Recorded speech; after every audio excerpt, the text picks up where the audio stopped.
Sophie est originaire de Namur. Si elle est venue en Hainaut, c'est pour admirer nos vignes et goûter notre vin. En un mot, pour étudier les techniques vitivinicoles ici à Ath, en école d'agronomie.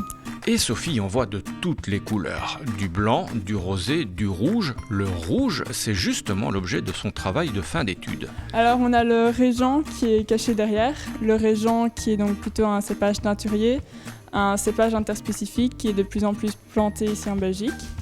On a également le Cabernet Cortis qui a une très belle couleur également. Et nous avons ici le Pinot Noir qui présente un autre spectre de couleurs, une couleur moins prononcée et donc une bonne valeur de référence pour mes analyses.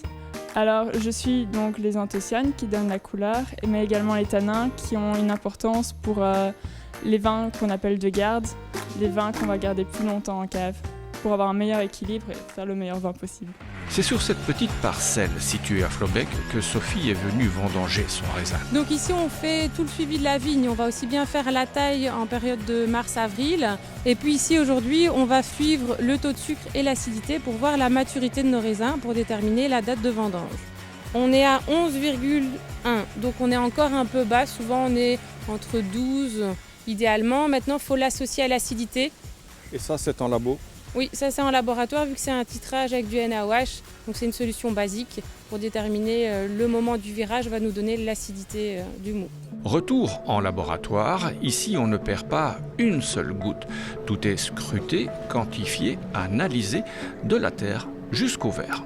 Donc il y a l'analyse de sol, il y a l'analyse des épaissioles qui permettent vraiment d'optimiser le conseil de fertilisation. Donc c'est déjà des conseils qu'on donne aux agriculteurs d'une manière générale dans les grandes cultures, mais on a adapté en tout cas notre analyse et notre plan analytique au service des viticulteurs. Alors à côté de ça, on suit évidemment toute la production du vin, donc jusqu'à l'analyse, on part de l'analyse des mous, où là on va faire l'analyse des sucres, des acides, on va également suivre l'évolution de la fermentation, et puis on fait l'analyse du vin, où on va mesurer le taux d'alcool, l'acidité, le taux de sulfite, tout ça est proposé en routine ici à InnoAnalyse.